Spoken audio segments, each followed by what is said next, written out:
Hey guys, welcome back to our channel. In this tech tutorial video, we're going to show you how you can disconnect your Asana account from all devices at once. It is very simple, so let us guide you through this.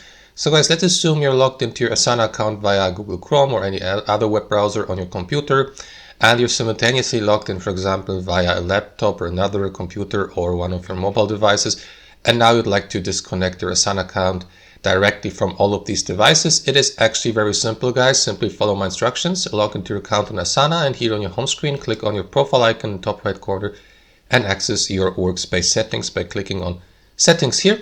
And here in your settings, simply switch from the profile tab to the account tab. Here, scroll down a bit till you get to the security section here. So basically what you need to do, guys, is click on that button here, log out other sessions, to log you out from all sessions except on this current browser. So this is going to log you out and disconnect you from your Asana account on any other device.